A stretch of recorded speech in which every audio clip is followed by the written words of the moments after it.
আসসালামু আলাইকুম ভাইয়া, সবাই কেমন আছেন? আশা করি সবাই ভালো আছেন।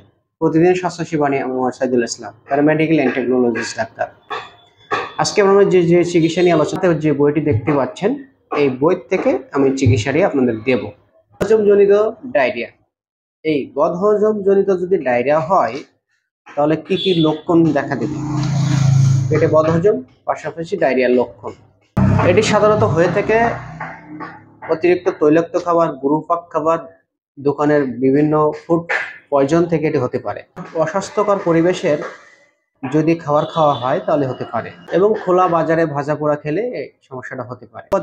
বদহজমের সমস্যা হয় তাহলে কি কি লক্ষণ দেখা দিবে? হজম জনিত ডায়রিয়া হবে, ধুমা ঢেকুর উঠবে, চুকা ঢেকুর উঠবে, বুক জ্বালাপোড়া করবে, পেটে ভুটভাট করে শব্দ হবে, হঠাৎ করে পেট ব্যথা হবে, এর মাথায় কিনকিন করে কামড় দিয়ে উঠবে, হঠাৎ করে পাতলা পায়খানা হতে পারে, পেট ভার এবং বমি বমি হতে পারে, এবং বুকের ভেতরে চুকা ঢেকুর, বুক জ্বালাপোড়া, বুক পুড়ে ওঠা এমন সমস্যা হতে পারে। এখন জানবো চিকিৎসা।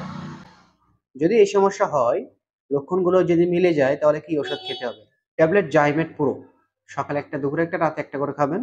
পায়খানার সমস্যা হয় তাহলে মেট্রোনিডাজল গ্রুপের ফিলমেট ট্যাবলেট 400 mg, সকালে একটা, রাতে একটা করে, কেনা বন্ধ না হওয়া পর্যন্ত খাবেন। এর সাথে টেট্রাসাইক্লিন খাবেন 500 mg, সকালে একটা, রাতে একটা করে, 5 থেকে 7 দিন।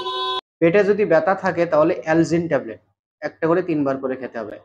সাথে গ্যাসের ঔষধ ফিনিক্স ক্যাপসুল রেবিপ্রাজল গ্রুপের ক্যাপসুল, সকালে একটা, রাতে একটা করে খেতে হবে। এই ওষুধগুলো খাওয়ার পরেও যদি আপনার নিয়ন্ত্রণ না হয়, যদি ভালো না হয়, তাহলে অবশ্যই চিকিৎসকের পরামর্শ নিতে হবে। তো বন্ধুরা, ভালো থাকেন, সুস্থ থাকেন, আল্লাহ হাফেজ।